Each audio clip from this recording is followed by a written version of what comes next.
మేము 1 hour లేట్‌కెళ్ళాం. Boarding pass close అయ్యి మా ఫ్లైట్ మిస్ అయిపోయింది. మ్యాగీ ఏమో వెజ్ మ్యాగీ తీసుకున్నా, అక్కడ చికెన్ మ్యాగీ కూడా ఉంది కానీ ఈరోజు నేను తినకూడదు. సో స్టాఫ్ని అడిగితే నెక్స్ట్ ఫ్లైట్ 10:10కి ఉంది, మీరు అది బుక్ చేసుకోండి అన్నారు. సో మేము వెయిట్ చేయకుండా నెక్స్ట్ ఫ్లైట్ బుక్ చేసేసాం. Hey guys, welcome back to study sky explore. నేను సంజు. ఈరోజు నా ఫస్ట్ ఫ్లైట్ ఎక్స్పీరియన్స్ని మీతో షేర్ చేయబోతున్నాను. Along with that first time travellers కోసం కొన్ని యూస్ఫుల్ టిప్స్ కూడా చెప్తాను. ఎయిర్పోర్ట్కి రీచ్ అయ్యాక ఫస్ట్ ఇంప్రెషన్ ఏంటంటే చాలా ఆర్గనైజ్డ్గా మరియు ప్రొఫెషనల్గా అనిపించింది. నా ఫస్ట్ టిప్ ఏంటంటే ఫస్ట్ టైం ఫ్లైట్ ట్రావెల్ చేస్తుంటే ఎయిర్పోర్ట్కి మినిమం 2 hours ముందే రీచ్ అవ్వండి. ఎందుకంటే మేము 1 hour లేట్గా రీచ్ అయ్యాం. బోర్డింగ్ పాస్ క్లోజ్ అయిపోయింది. అక్కడ స్టాఫ్ని అడిగితే క్యూలో నుంచోమన్నారు. 20 minutes తర్వాత ఇంకా బోర్డింగ్ పాస్ క్లోజ్ అయిపోయింది, ఫ్లైట్ కాసేపు టేక్ ఆఫ్ అవుతుంది అన్నారు. మేమైతే 4 days ట్రిప్ ప్లాన్ చేసాం, కానీ ఇక్కడ ఫ్లైట్ ఏమో టేక్ ఆఫ్ అవుతుంది. సో స్టాఫ్ని అడిగితే నెక్స్ట్ ఫ్లైట్ 10:10కి ఉంది, మీరు అది బుక్ చేసుకోండి అన్నారు.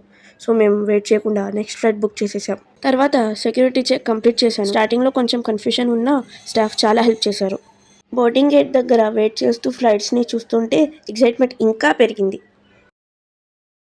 ఫైనల్లీ చెక్-ఇన్ కౌంటర్ దగ్గర బోర్డింగ్ పాస్ తీసుకుని లగేజ్ డ్రాప్ చేసాం. ప్రాసెస్ చాలా సింపుల్గా ఉంది. ఫైనల్లీ బోర్డింగ్ అనౌన్స్ చేసేసారు. నాకు ఎక్సైట్మెంట్గా మరియు చాలా నర్వస్గా కూడా ఉంది.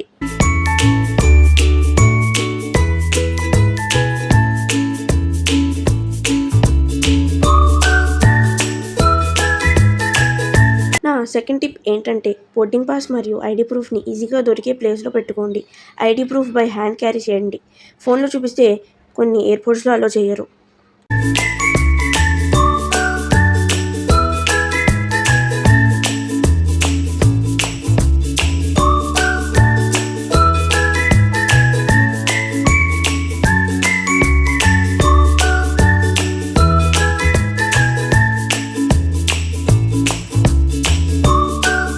ఫ్లైట్లో ఫస్ట్ స్టెప్ పెట్టిన మూమెంట్ చాలా స్పెషల్గా అనిపించింది. ఫ్లైట్ అయితే చాలా ఫుల్ అయిపోయింది ప్యాసింజర్స్తో.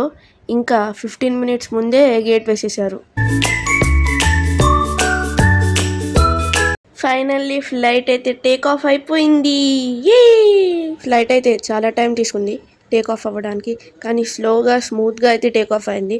ఫస్ట్ చాలా నర్వస్ ఫీల్ అయ్యా, కానీ ఇప్పుడైతే ఏం లేదు, చాలా ఎక్సైట్మెంట్గా ఉంది. ఆ క్లౌడ్స్ చూసారా ఎంత చిన్నగా ఉన్నాయో. నా సీట్ దగ్గర సెటిల్ అయ్యాక విండో నుంచి బయట వ్యూ ఎంజాయ్ చేస్తూనే ఉన్నా. టేక్ ఆఫ్ మూమెంట్ అయితే నా ఫేవరెట్ పార్ట్. ఫ్లైట్ రన్వే మీద స్పీడ్గా మూవ్ అయ్యి స్కైలోకి వెళ్ళినప్పుడు ఫీలింగ్ వర్డ్స్లో చెప్పలేను. క్లౌడ్స్ మధ్య ట్రావెల్ చేయడం, కిందకి చిన్న చిన్న బిల్డింగ్స్ని చూడడం నిజంగా అమేజింగ్ ఎక్స్పీరియన్స్. అలా వ్యూ ఎంజాయ్ చేస్తుండగానే ఫుడ్ వచ్చేసింది. మా తమ్ముడిని చూసారా, అప్పుడే టేబుల్ రెడీ చేసేసాడు మా వాడు. సో నేను కూడా నా టేబుల్ని రెడీ చేసేసాను. ఒకవైపు వ్యూ, ఒకవైపు food. What a combination.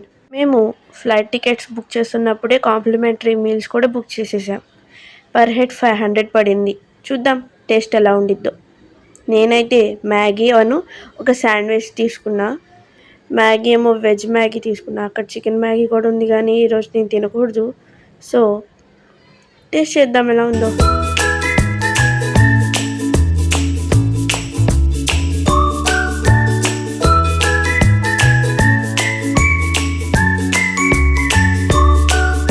First అయితే మనం మ్యాగీ స్టార్ట్ చేద్దాం.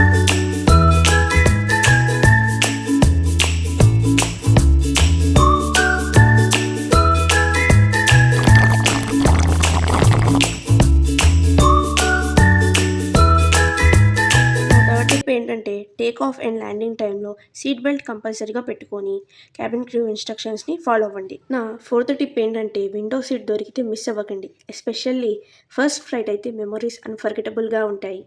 ఓవరాల్గా నా ఫస్ట్ ఫ్లైట్ ఎక్స్పీరియన్స్ చాలా మెమరబుల్గా ఉంది. ఫస్ట్ టైం ట్రావెలర్స్కి నా సజెషన్ ఏంటంటే ఫియర్ పక్కన పెట్టి జర్నీని ఎంజాయ్ చేయండి. Thanks for watching. వీడియో నచ్చితే లైక్ చేయండి, సబ్స్క్రైబ్ చేయండి. నెక్స్ట్ జర్నీలో మళ్ళీ కలుద్దాం. Until then keep learning, keep exploring and keep dreaming. Bye.